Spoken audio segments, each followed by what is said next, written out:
Today we are going to talk about first-generation anticoagulant baits. On this table, we have some tamper-evident pails of JT Eaton's first-generation 709 baits and 704 baits. If you haven't already, please go watch our other videos that cover the importance of proper rodent control and choosing the right product. In short, commensal rodents can spread diseases, cause structural damage, contaminate our food supply, and cause asthma in susceptible individuals. Because of these reasons and more, it is important to control commensal rodent populations in association with humans and human-built structures. One great tool for rodent management is first-generation anticoagulant rodenticides, or FGARs. First-generation anticoagulants are a class of rodenticides developed before 1970 that generally require rodents to consume the bait for several days to achieve a lethal dose. Like all anticoagulant baits, they cause mortality in rodents by interfering with blood clotting, resulting in internal bleeding. There are a few traits that set FGARs apart from other anticoagulant rodenticide classes, besides just being multi-feed baits. To begin with, they are less likely to cause adverse conditioning in rodents.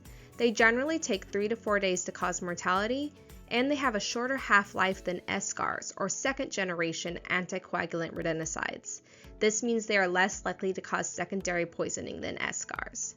Something to keep in mind with first-generation anticoagulant baits is that they are not good for environments where food is available and abundant. Basically, they need a sanitary environment to work. Furthermore, K1 is possible treatment or antidote for accidental poisoning from FGARs and SGARs. Overall, the three most common FGARs are warfarin, chlorofazanone, and difazanone. Let's now talk about these products specifically. Our 709PN and 709AP first-generation anticoagulant baits have an active ingredient of 0.005% difazanone and come in 9-pound tamper-evident pails. Both of these baits come in 1-ounce bait blocks, so they fit in all bait stations. And for areas that have restrictions on quantity of bait that can be purchased per bin, we have our 704 pails, which are the same great 1-ounce bait blocks, but in a 4-pound pail. The main difference between our 709PN and 709AP baits is the flavor of the bait blocks themselves. Our 709PN is peanut butter flavored, and the 709AP is apple flavored.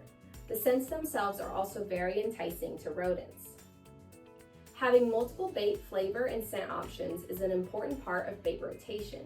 Switching off baits with different flavors and scents can increase the likelihood of consumption and fight against behavioral avoidance of a single scent or flavor. Bait rotation of active ingredients every 3 to 4 months also plays an important role in preventing resistance to a single active ingredient from developing. Following a bait rotation chart, like the one pictured here, helps to ensure proper bait rotation occurs at the right time. First-generation anticoagulant baits are a great maintenance bait during spring and summer when activity is lighter, as they get excellent acceptance and really good results. However, they can be used at any other time as long as scent and active ingredient rotation is still occurring. When discussing where and how to apply these rodenticide baits, the base rule is that the label is the law. Follow all label directions when applying rodenticide baits, and don't forget to use a bait station when applying rodenticides outside or anywhere non-target animals, children, or pets could access them. These baits are only to be used to control Norway rats, roof rats, and house mice in and within 100 feet of man-made structures. If your target pest is not one of these listed or is not found on the label, do not use this product to control for it. For more information on rodenticide bait application, please see our other videos which cover it in more detail.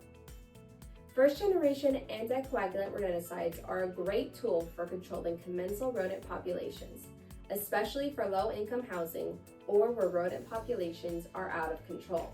However, using baits requires knowledge, observation, and a large level of responsibility. Therefore, it is important to assess every situation before applying products and to choose the right tools and products for each situation. Thank you for listening, and thank you for doing your part to be a responsible member of the pest control industry.